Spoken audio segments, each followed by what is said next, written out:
శ్రీ గురుభ్యో నమ. శ్రీమాత్రే నమ. మా భక్తి టీవీని ప్రోత్సహిస్తూ ఉన్నటువంటి మా ప్రేక్షకులందరికీ ధన్యవాదాలు తెలియజేస్తూ ఉన్నాం. ఖగోళంలో జరిగేటటువంటి మార్పుల్ని మనం ఎప్పటికప్పుడు తెలియజెప్పుకుంటూ ఉంటాము. అలాగే వార ఫలాలలో కూడా ఆ ప్రస్తావన అనేది చేస్తూ ఉంటాను. కుజుని యొక్క దృష్టి శుక్రాచార్యుల వారి మీద, శనిగారి దృష్టి శుక్రాచార్యుల వారి మీద, నీచ స్థితిలో శుక్రుడు ఉండగా ఈ గ్రహస్థితి నడుస్తూ ఉంది. కాబట్టి ప్రతి రాశి వారు కూడా చాలా చాలా జాగ్రత్తలు తీసుకోవాలి అని మరొకసారి తెలియజేస్తూ, గ్రహస్థితులన్నీ ఏ రాసుల్లో ఎలా ఉన్నాయి తెలియచెప్పుకుంటూ, గ్రహ సమ్మేళనాలు, దృష్టులు, వాటి ఫలితాల గురించి తెలియచెప్పుకుంటూ ఈ వారం రాశి ఫలితాలని ప్రారంభిస్తూ ఉన్నాను. కుజుని యొక్క స్థితి మిథున రాశిలో, రవి బుధ గురుల యొక్క సంచారము కర్కాటక రాశిలో, కేతువు గారు సింహరాశిలో, చంద్ర శుక్రులు కన్యరాశిలో, రాహు కుంభరాశిలో, శనిగారి యొక్క వక్ర స్థితితో మీనరాశిలో ఉంటూ ఉండగా, చంద్రుని యొక్క స్థితి సంచారము వారాంతంలోకి వెళ్ళేటప్పటికీ ధనస్సు రాశిలోకి వస్తూ ఉన్నది. అలాగే రవి బుధుల యొక్క సంచారము కర్కాటక రాశి నుంచి సింహరాశిలోకి వస్తూ ఉన్నది. వారాంతంలో జరిగినటువంటి మార్పులు ఇవి అవుతూ ఉండగా, గ్రహ సమ్మేళనాల యొక్క ఫలితాలు ఏ విధంగా ఉన్నాయి అంటే, రవి బుధుల యొక్క స్థితి సంచారము బుధాదిత్య యోగాన్ని తెలియచేస్తూ కర్కాటక రాశిలో అద్భుతమైనటువంటి గురువుగారి ఉచ్చ స్థితితో కలిసి ఉన్న కారణం చేత చాలా మంచి ఫలితాలు ఉంటాయి. ముఖ్యంగా కీర్తి ప్రతిష్టలు, ధనయోగాలు ఉంటాయి. అలాగే చంద్ర శుక్రుల యొక్క స్థితి సంచారము ఇక్కడ నీచ శుక్రునితో కలిసి ఉండడము, శనిగారి యొక్క దృష్టి ఉండడము, దీని చేత కళాకారులకి చాలా ఇబ్బంది కలుగుతూ ఉంటుంది. ఏదైనా వాళ్ళకి అవమానాలు ఉండడము, అపనిందలు ఉండడము, ఒప్పుకున్నటువంటి ప్రదర్శనలు విరమింపజేసుకోవడము, అది ఎవరి వల్ల అన్నా అవనివ్వండి, ఇలాంటివి ఉండేటటువంటి అవకాశం ఉంది. మానసికమైనటువంటి వేదన పొందేటటువంటి అవకాశము, అలాగే భార్యాభర్తల మధ్య అన్యోన్యత లేని విధంగా ఉండే అవకాశము. ఇక వివాహేతర సంబంధాల విషయంలో ఇక్కడ కుజుని యొక్క దృష్టి కూడా పడుతోంది, శనిగారి యొక్క దృష్టి కూడా పడుతోంది. కాబట్టి వివాహేతర సంబంధాలు కానీ, అత్యాచారాలు కానీ, కిడ్నాప్లు కానీ, దేశాంతరాలు తరలించడం కానీ, యాక్సిడెంట్స్ కానీ అనుకోని విధంగా జరిగేవి.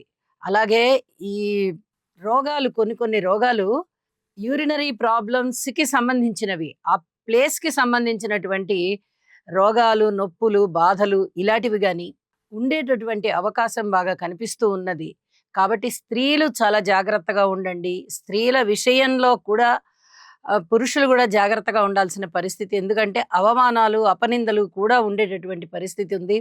కాబట్టి ఇక ఎట్టి పరిస్థితుల్లో జాగ్రత్త అవసరం, చాలా చెప్పదగినటువంటి సూచన. అలాగే గురువు గారి యొక్క దృష్టి, నవమ దృష్టి శనిగారి మీద పడుతూ ఉన్న కారణం చేత కొన్ని రకాలైనటువంటి దుష్ట ప్రభావాలు శనిగారు ఇవ్వలేకపోతారు. ముందరే శనిగారు ఈ మీన రాశిలో ఉంటున్నారు, అది గురుక్షేత్రం అవడము, గురువు గారి యొక్క దృష్టి ఉండడము, అలాగే శనిగారి నుంచి గురువు గారు పంచమ స్థానంలో, కోణస్థానంలో ఉండడము, గురువు నుంచి శనిగారు నవమ స్థానంలో ఉండడము, ఇది చాలా బలీయమైనటువంటి స్థితి. కాబట్టి అనుకూలమైనటువంటి స్థితులు కొన్ని పెరుగుతాయి, దుష్ట ప్రభావాలు కొన్ని తగ్గుతాయి అని కూడా తెలియచెప్తూ ఉన్నానండి. వారాంతంలోకి వెళ్ళేటప్పటికీ రవి బుధుల యొక్క సంచారము కేతువు గారితో కలిసి ఉన్నది. ఇక్కడ ఎప్పుడైతే కేతువు గారితో కలిసిందో తండ్రి గారి శారీరక పరిస్థితి కొంచెం బలహీనం అయ్యేటటువంటి పరిస్థితి ఉంటుంది. అది ఏ రాసుల వారికి అనేది చెప్పుకుందాము.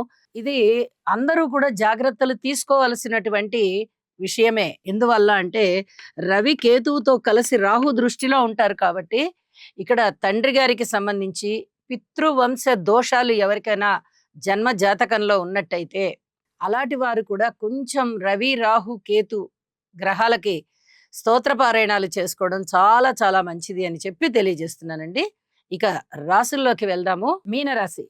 మీనరాశి వారికి చెప్పదగినటువంటి సూచనలు ఏమిటి అంటే, నిజానికి 3 గ్రహాలు బాగున్నాయి, కానీ రాశిలోనే శనిగారు ఉన్నటువంటి పరిస్థితి ఉండడము, శుక్రాచార్యుల వారి మీద దృష్టి ఉండడము, కుజుని దృష్టి కూడా శుక్రాచార్యుల వారి మీద ఉండడంతో ఇక్కడ ఏమాత్రం అనుకూల పరిస్థితులు కనబడబోవడం లేదు. అయితే గురుబలం చాలా బాగుంది. పంచమ స్థానంలో, షష్ఠ స్థానంలో కేతువు బాగున్నారు, సప్తమ స్థానంలో చంద్రుడు బాగున్నారు. 3 గ్రహాల పరిస్థితి బాగుంది అన్న మాటే గాని ఇక్కడ చాలా వరకు అననుకూలమైన పరిస్థితులున్నాయి. మానసిక వేదన ఉండడానికి అవకాశం ఉంది. వివాహేతర సంబంధాల విషయంలో పూర్తి జాగ్రత్తలు వహించవలసిందే. ఏ సంబంధ బాంధవ్యాలైనా అన్నదమ్ములవ్వచ్చు, అక్క చెల్లెళ్ళవ్వచ్చు, అన్నా చెల్లెళ్ళవ్వచ్చు, అక్క తమ్ముళ్ళవ్వచ్చు, ఏదైనా ప్రేయసి ప్రియులవ్వచ్చు, భార్యాభర్తలవ్వచ్చు, తల్లి బిడ్డలవ్వచ్చు, ఏ రకమైనటువంటి స్నేహ సంబంధాలైనా, ప్రేమ సంబంధాలైనా పూర్తి జాగ్రత్తతో కూడుకొని ఉండాలి. మాతృవర్గ రీత్యా అనుకూలంగా లేదు. సంతాన రీత్యా చాలా చాలా బాగుంది. గురుబలం చాలా బాగుంది. వారికి అభివృద్ధి కనిపిస్తూ ఉంది. ఇది ఒక్కటి అనుకూలంగా ఉన్నంత మాత్రాన సరిపోతుందా? కేతువు గారు అనుకూలంగా ఉన్నారు. ధనం వస్తుంది. ఇదొక్కటి అనుకూలంగా ఉంటే సరిపోతుందా అంటే ఈ అంశాలలో బాగుంటుంది. మరి మిగతా అంశాలండి, దూర ప్రాంత ప్రయాణాలు కనిపిస్తున్నాయి. వ్యసనాలలో మునుగుతారు మీరు అనేటటువంటి పరిస్థితి కనిపిస్తోంది. వ్యసనాలకి బానిస కాకుండా చూసుకోండి. బంధువర్గ రీత్యా ఎక్కడ వ్యతిరేకతలు రాకుండా చూసుకోండి. భార్యాభర్తల మధ్య అన్యోన్యత దెబ్బతినకుండా చూసుకోండి. అలాగే రుణభారాలు కాస్త తగ్గేటటువంటి పరిస్థితి ఉంది. వారితో కూడా మీరు మంచి సంబంధ బాంధవ్యాలని నిర్వహించుకుంటారు. ఎక్కడా కూడా చెడకుండా ఉండేటటువంటి పరిస్థితి చూసుకోండి. ఇక స్త్రీల విషయంలో చాలా జాగ్రత్తగా ఉండాలి. స్త్రీలు చాలా సున్నిత మనస్కులు కదా. వారికి మానసిక వేదన కలగకుండా చూడవలసిన బాధ్యత ఈ మీనరాశి వారికి ఉంది. అలాగే కార్మికులు, కర్షకులు, నేత పనివారు, చేతి వృత్తుల వారు పూర్తిగా శారీరక శ్రమకి లోనవుతారు. ధన ఆదాయం ఎలా ఉంది అనే దాని సంగతి ముందర పని ఎక్కువైపోయిందండి అని చెప్పి చాలా వరకు వారు దిగులు పడే పరిస్థితి కనిపిస్తోంది. అయితే మనోబలాన్ని పెంపొందించుకోండి.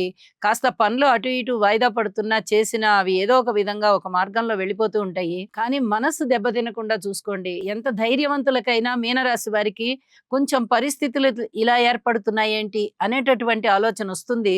గురుబలం ఉంది కాబట్టి దీన్ని దృష్టిలో పెట్టుకుంటే ఇంకా కొంచెం మంచిగా మీకు ఆ మనసు దృఢంగా ఉంటుంది అని చెప్పి తెలియజేస్తున్నాను.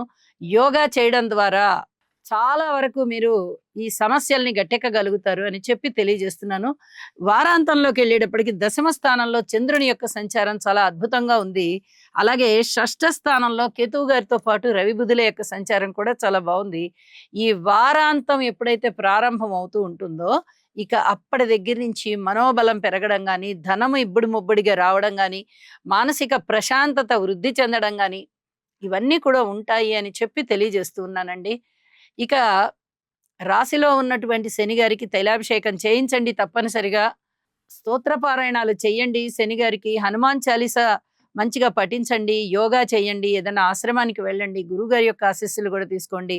ఇంకా ఇంకా అద్భుతమైన ఫలితాలు మీకు ఉండి మనశ్శాంతి పెరుగుతుంది అని చెప్పి తెలియజేస్తూ శుభం.